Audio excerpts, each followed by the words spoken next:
Hi అండి, అందరికీ ఎలా ఉన్నారంతా? ఇవాళ మన రెసిపీ వచ్చేసి చిక్కుడుగాయ ఎండ్రాయిల్ ఇగురు అనమాట.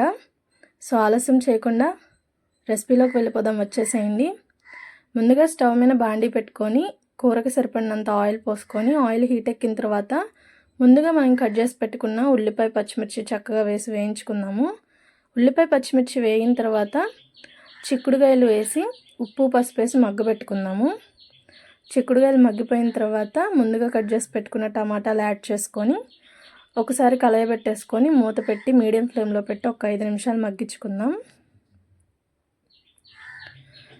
చిక్కుడుగాయలు మగ్గిపోయినాయి కదండి, చక్కగా టమాటాలు కూడా మగ్గిపోయినాయి. ఇప్పుడు మన టేస్ట్కి సరిపడినంతగా కారం వేసుకుందాము. నేనైతే ఎండ్రాయిల్ ముందుగానే వేయించి పక్కన పెట్టాను, వీడియో స్టార్టింగ్లో చెప్పడం అయితే మర్చిపోయాను.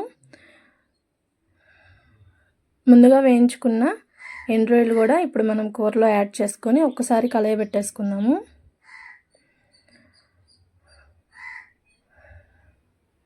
చక్కగా కలయబెట్టేసుకున్నాం కదండి. ఇప్పుడు దీంట్లోకి కొద్దిగా చిక్కుడుగాయ ముక్కలు అన్నీ మునిగే అంతలాగా కాస్త చింతపండు పులుసు యాడ్ చేసుకుందాం. ఒక నిమ్మకాయ సైజ్ అంత చింతపండు అయితే సరిపోతుందండి దీనికి.